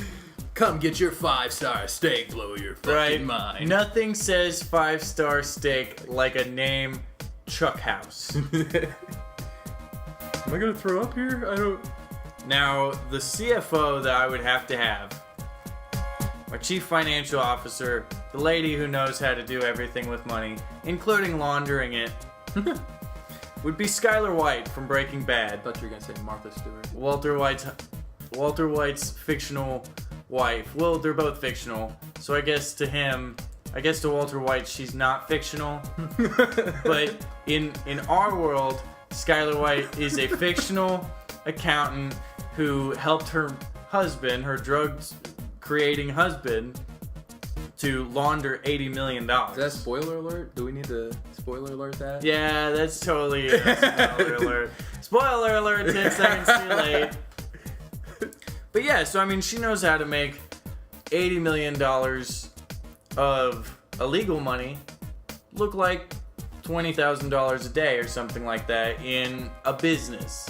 So, if I ever got into something crazy like that, which with a lady like that, I just might. Yeah. Then She's down. She's a down rider. I mean, she's down. She's gonna bitch and moan the entire time. Probably fuck some other guys. But what woman doesn't? Yeah. So, who would be your chief financial officer? I think that for a supermarket, I could handle that. So I think my chief financial officer would be I would just split up that CEO, financial advisor. Just those two jobs. I don't want to run the day-to-day like the General manager? like the general manager would, per se. But Se. I would like to know where the money's going, and for something like a supermarket to start something like that, I would probably be fronting a lot of the money. So I would want to do that myself. Yeah, but I can handle that, I think. like Oprah, okay, all her shit she handles as far as being able to see where her money's going. She has a meeting with her money people every week, the exact same time. She has to still write her name on all the checks. And she will not write her name on any check until she is 100% sure what that money is going towards. Probably why she has so much money. Exactly. So why couldn't you have, Like a team of people. well, someone like Oprah Winfrey, I guess, being your CFO instead of yourself? Why couldn't you at least just trust someone else to be your CFO? I wouldn't because of the promo. I don't feel comfortable trusting too many people with that.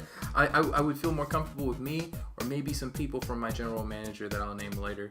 Maybe some of his team come in, give some advice, and then I go ahead and Oprah that shit out. You know, just walk it out. Walk it out, now walk it out. You gotta take a dance. You guys can see this, right? I like to dance every day. Let's get back to the game. All right. I guess it's my turn for... Yeah, GM. GM. Okay. People are going to think this is a little weird. I was thinking Wolf on Wall Street because I wanted the guy from Wolf on Wall Street to originally be my chief financial officer. But instead, I decided I'm just going to have Leonardo DiCaprio, the actor who played that guy, as my general manager, my day-to-day my day-to-day dude. The day-to-day guy. You know, man, it sucks so bad that he hasn't gotten an Academy Award yet. Well, it does, but If you guys can date this podcast for us, this is when. If he gets one next year, it's like, oh, we know when the podcast happened because they're still bitching about Leonardo DiCaprio not having a fucking Oscar. but Damn it. you can't tell me that seeing Leonardo DiCaprio Oh yeah, in your store? in this steakhouse, because he's gonna dress fly. I mean, he's got a Dude. good sense of style. Dude. You know, he's a pretty snazzy dude. He looks professional, and he also looks like a dude who's not gonna take very much shit from anybody. So I could see him being a good day-to-day operations person. You have a lot of admiration for this man. Not especially. I think he's a great actor. I mean, it's not the reason you picked the gay marriage topic or anything, is that? Is because I want to marry Leo DiCaprio? Is that what you're pushing at? You should feel comfortable with yourself. I just want to. I do feel comfortable with myself, especially when I'm laying with a woman in bed. Nice. Who would be your general manager? Floyd Mayweather, The boxer? the boxer, Why? because he's a badass and I have a great admiration for him. But he also has an anger and gambling issue. Yes, he does. Is that really the person you want running your day-to-day operations? The guy who could go lose $20 million of your money in My money. He has his own money to lose. I mean, in an afternoon of... Plus, also, he's beaten the shit out of his wife a couple times. well, I mean, a lot of people do that from time to time. That, Yes, and they lose their job. Well, he's not beating his wife now. He's already been convicted of that. I mean, we're starting the supermarket tomorrow. Everything that he's done in the past, it's like, okay, bro, come in on this project. Maybe you feel a little good about yourself. Maybe feed some people. Help me run this because I know you're a smart dude and you're gonna need a way out after this whole boxing situation. You're not gonna be boxing forever. Maybe you will because you've been knocking people out pretty fairly. Yeah, so he just needs to... He needs to chill out and run a supermarket. He with needs me. some supplementary income. We can have a boxing gym in the back. So that he doesn't spend all $300 million of his money Yeah. over the course of the next... I mean, like I said, he does have a gambling issue, so And- he might. And on top of that, this business isn't about getting money. So that is one thing. Cool. All right. I respect that pick. Now we've You got... better respect that pick because he'll knock you out. We've got our marketing person coming up next. I don't know why you didn't pick Mayweather, Money Mayweather for your marketing person, because should've. I would agree with you that he'd be a great marketing person. But Yo, eat here. I'm going with the owner of the Dallas Mavericks, Mark Oh. Cuban, as my marketing person. Does he know marketing? He started from the ground up. He started his internet company from the ground. I'm sure he has a pretty decent understanding of how to market and continually grow. You know, he'd probably be like a co-GM with Leo DiCaprio. DiCaprio would just kind of be like a figurehead there. Okay, and Same for Cuban, Mayweather. Same for Mayweather. Cuban would be in charge of kind of both, okay? The actual day-to-day operations, and then be in charge of marketing to be able to get us out there. And the billboard, our first billboard that Cuban and I are going to do, it's going to be me. Okay. I'm going to be sitting at a table at the restaurant eating. Okay. And sitting to my right is going to be Megan Fox. Sitting to my left is going to be Anne Hathaway. As I'm pointing to my right, by the way. Pointing the opposite way. You can't tell because you're in between Megan Fox and Anne Hathaway. Exactly. You're all topsy-turvy anyone inside. who is between Megan Fox and Anne Hathaway has lost their ability to tell what's left and right and up and down, okay? You're just in a swarm You of are emotions. just in a swirl of complete and utter hotness, okay? Of just... And I mean, since I own a 5-star restaurant, it's the baddest ass steak ever, they're probably gonna dig me. Yeah.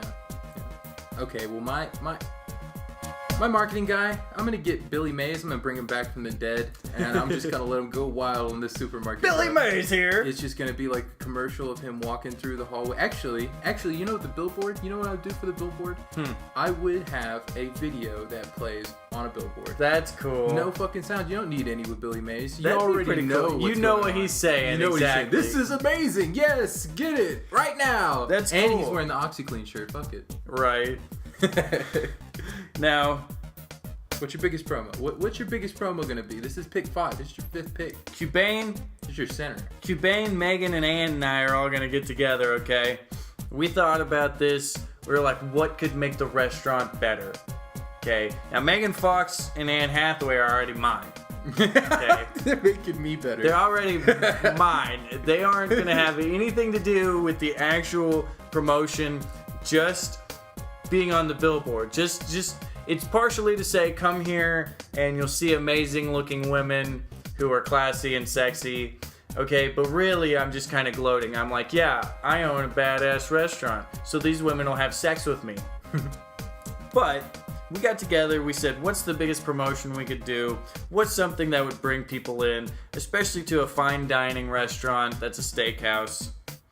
And I thought of the perfect thing.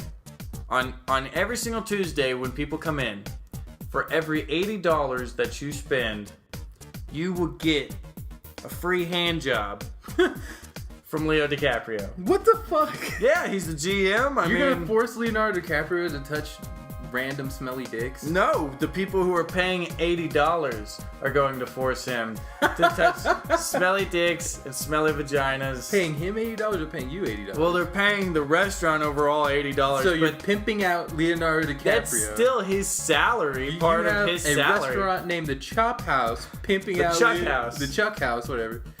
He's gonna be the Chuck House. Pimping out Leo. Chucking out hand jobs. Just throwing them. Now, what would your promo be? My promo would be free food Free food. on a cycle. We do it for a year. Free food. Everything that's in there is free. You have to get in there on like a Sam's card kind of deal. There's a way to get in. There's a percentage of the food that you can take. It's weighed out in a cash register type of situation, and you get free food from this giant supermarket. And then we come off that cycle. It's just a promo, and then the food's there again, probably at a lowered cost, because really this whole situation would just be to help people eat so they can do other things in their life. I think it would be a beautiful thing. I think it would be a beautiful thing, and I think me, Billy Mays, and Mayweather can handle that. All right, John Lee, I was reading about this new road system a couple months ago. I think it'd be awesome because everyone knows, especially here in Oklahoma, how much construction we've got going on all the time. Okay, how much bullshit, all the dirt roads that you have in these weird spots too, and all the potholes. Damn you potholes. Okay? Oklahoma's full of them. And this new road system that I read about just sounded amazing. What is it? It's these little squares. They're almost like a faux glass. They're plastic. I already mean, hate the idea. they have already been proven to be able to withstand the same type of pressures and weights and all that concrete already has to be able to withstand. Plus, it'd be better for your car overall, which will help with things like your resale value of your car, not having to do maintenance on it as much. Okay, wait. So you're saying little squares. So we're putting All these right. little squares together. We're putting these little squares together to make them the road. How big are these little squares? Do you remember? I don't remember. There's something like 8x8. Okay. Okay, but they... Little compared to just paving out an entire road. Exactly. They're also completely solar powered. Cool. All right, so we are saving... We need more of that. We are already saving a ton of money right there when you talk about solar powered compared to electrical work, or I don't know if we ran it on gas or a wood burning system even. One great thing about this is you don't paint these roads. Okay, they've got little LED lights in them too. You can program to be the lanes. You can control, or you can program them to be your parking spaces, including handicap spaces. They've got heaters. Would we need different type of tires for these roads, or the rubber tires we use? Like I said, they already meet the standard specifications as concrete does. Would you be able to like break them? I mean, like, would you be able to like go with a hammer and be like down like and destroy an entire highway? I'm not sure, but I mean, over an afternoon, could you just like take a bunch of guys with But hammers and crop circling mentality. Couldn't you do things like that as well with concrete? Maybe not to such a devastating impact. It would be a lot harder to destroy a whole road than if that road were just made of glass that you could. I'm sure if they can withstand 2-ton cars driving on them, that they can withstand the pressure of a hammer. Well, just to give you a con here on this, just to look at it in another light. You have this car that's a constant 2,000. We'll just throw out 2,000 pounds of pressure over a great area. I mean, over a 10-foot by 5 feet area. Whereas a hammer is just all that weight in about 2 inches, and you're just coming down on it. It's pressure on one spot, worse than any hail's going to do to it or anything like that. When you actually come down and just go, and you hit any part of the glass that's like that, then you've completely destroyed that entire unit. It's not glass. It's something else? It's like a faux glass. It's like the glass that they put in your windshield, where it's not just going to shatter the second you hit it. Yeah. They even have glass like the screens for cell phones now, where you can put them on over and it protects from blunt trauma. They'll still shatter after a little bit, but I'm sure if they're going to put these things on the road, that they're going to make them durable enough to where someone's not just going to come and hammer them out. I'm sure that that's a problem that they ran into while creating the concept for these roads. I bet you that's a factor into it. Because you have a lot of people who if you give them a way to vandalize easily, they're going to vandalize. But if these are plastic and they aren't I'm telling you. You can't make anything not breakable. But it's just like any other law or rule or something like that, John Lee, where you start out something, you put it out there, someone's going to find some form of loophole or some way to vandalize it or something along those lines, and then what do? You end up fixing that problem really quickly and stopping it. They could probably even put a layer of something over these squares. It would have to be something that was transparent too. Well, right, but why couldn't... There's plenty of stuff that's transparent out there that they could still put over these roads, and it would create it to where... Or they could just make them with more durable or non-breakable material. But the fact still remains that these would be way better than concrete. They also have heating pads in them to where when it starts snowing... And we all know in Oklahoma that we get usually one bad ice storm every year, and there'd be no more ice. You wouldn't have to keep your kids from going to school and learning. You wouldn't be held away from work, not being able to make your money that day. There'd be less dead people from having accidents, from being idiots on the road. There's just so much you could do with these new road systems. There's also these LED, it's pressure sensitive too. Yeah.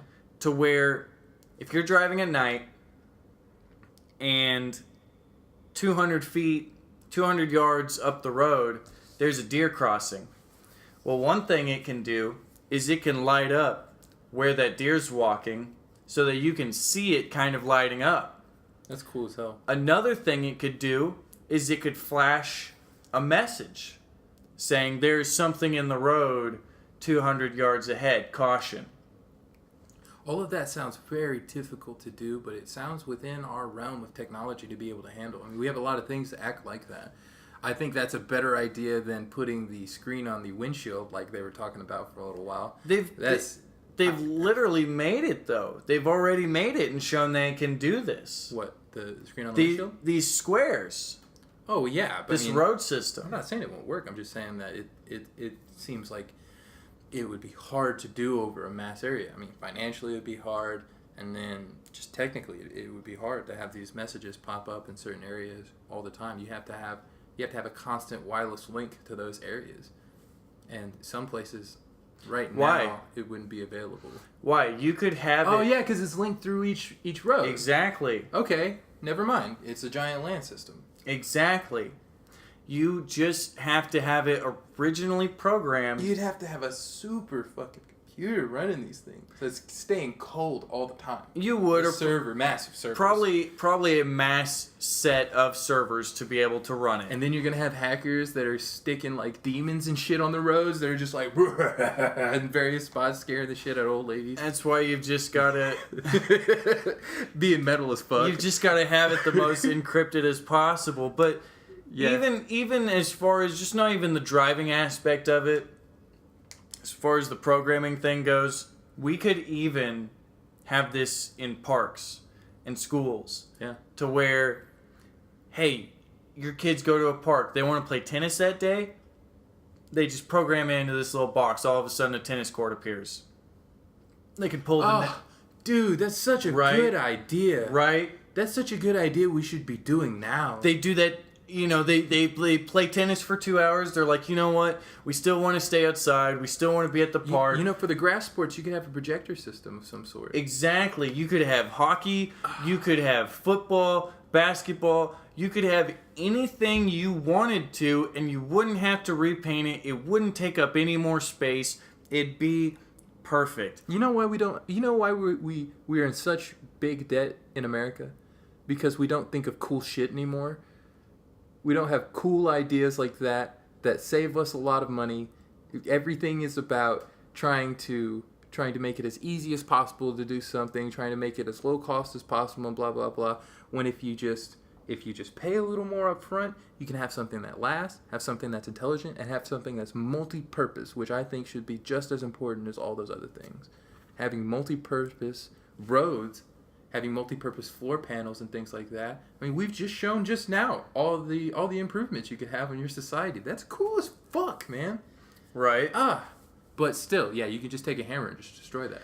Now, Section by section. do you see the likelihood of something like this actually happening in the next, at least in our lifetimes? It's hard for me to think of the likelihood when I just want it to happen so much. Like, I just really want that to happen. I want to find out the problem we would use for the hammer situation. I just want that to happen. Look, that's. I think it could. You're thinking too small, though, John Lee, when you're talking about a hammer breaking these little squares, okay? All they have to do to replace any of this part of the road, which is another positive of it, is instead of even taking the whole road and putting a huge square of it under construction to where you can't drive on it, it turns into one lane, you just put it on this little tiny square section, whatever's broken.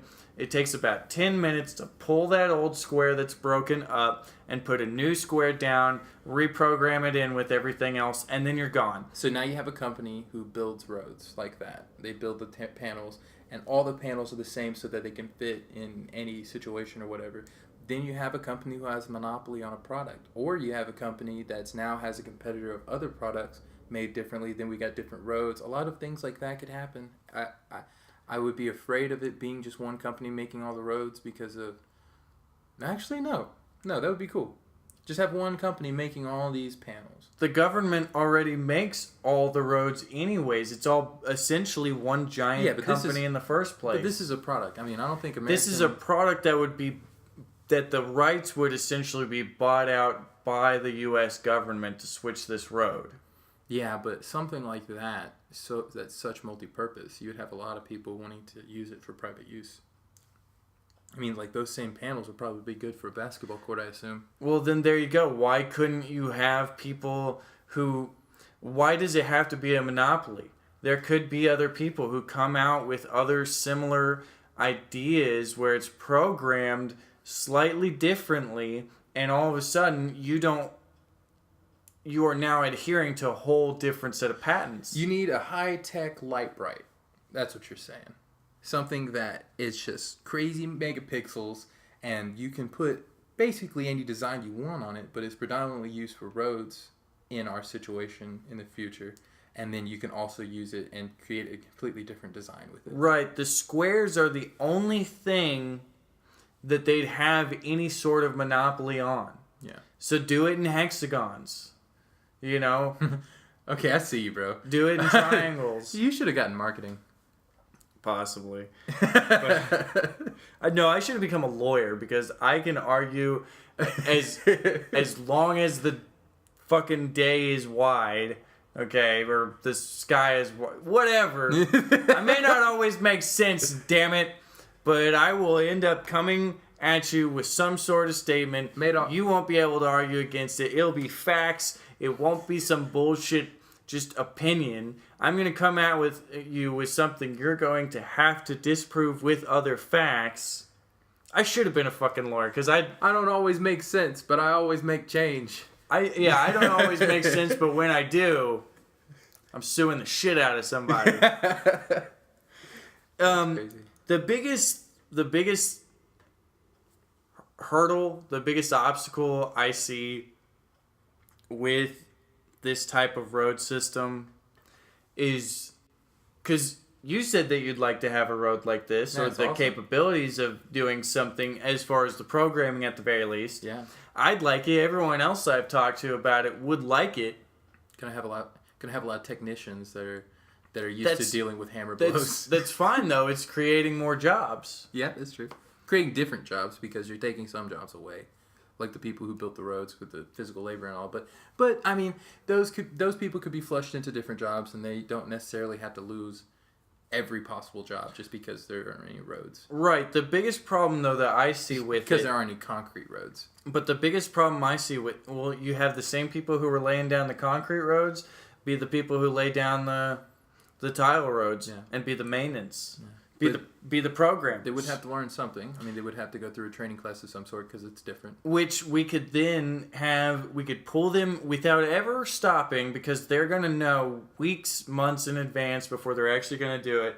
And they can pull people in who were already qualified from within the construction crews that they had hired for them. And they can teach them in a 6-week, 6-month long class that Probably they're wouldn't still even take that long. Yeah, 6 weeks. Getting paid for, just some sort of amount of time. Yeah. And so you aren't losing any production, and you are still probably going to make maybe not many, but still more jobs from it, because now instead of just the construction crews, you have construction crews, you have programmers, you have probably overseers where the supercomputers are that are connecting to each other. You've got IT professionals still after the programming. Overseers. You know what I'm saying? People who are still running the supercomputers. Right. But the likelihood of it occurring is going to be very minute, in my opinion, because it would just cost so much. It's just a huge initial startup cost, and it would go towards the taxpayers. People already think they're paying too much in taxes, and that to me is the biggest holdup. We've had a great time today. I had a terrible time. Wow, dude. Well, if you don't want to do it anymore, then just... No, I love having a terrible time, in fact. You love having a terrible time? I have a terrible time often. All right. That's... okay. But... again, if you'd like to get a hold of us, we're going to start putting up some polls, some questions, things like that on our Twitter and our Facebook page. Again, our Twitter handle is... @TPeopleT. And our Facebook name is TP Theorem at Facebook.com. I mean, is that how a handle goes on Twitter? Is the @TPeopleT thing? That thing that's right underneath the... Can you tell I'm a caveman? Dude, I don't do Twitter either. I've never done Twitter, so this will be a new experience for both of us. If someone wants to tweet us on how to do Twitter, that'd be much appreciated. Please. We do know how to handle Facebook, so that'll be fine. Just keep on sending us your likes, your questions, your topic things. Whenever we put the polls up there, make sure and interact with them. That's how we don't know what you guys like and what you guys don't like without you giving us feedback. We're men. We're men in tights. We can take a little bit of, you guys suck. All right, we can take a lot of you guys suck. I've been taking it for years. Right? And in the end, you guys suck. So, Yeah. I'm just kidding. We love you. I'm not kidding. Fuck you. And as far as other people we love, it's now our favorite time of every show when we get to discuss and thank our sponsors. Yeah. Our sponsors, I went first last week. You can go first. as sponsors, everyone knows that sponsors are vital to having any type of program. Without them, we would not have the things that we have now. Like fucking Santa Claus, okay, with equipment. Yeah, nice. So, John Lee, Santa Claus Looking Glass, thank you again for your many contributions to this show. If I ever become a famous boxer, can I take that name? Monetarily, that's your that's another wrestler name you can add there. Nice. Santa I see you Claus. as a wrestler before I see you as a pro boxer. I have a guy I want to thank. I have a sponsor. Who's that? Charlie. Me? No, Charlie. The other Charlie. You know Charlie. Oh yeah, Charlie the Investor. Yeah. Okay. Wait, that's you. All right, that is me. Okay. Thank you again, everyone. Have a good night.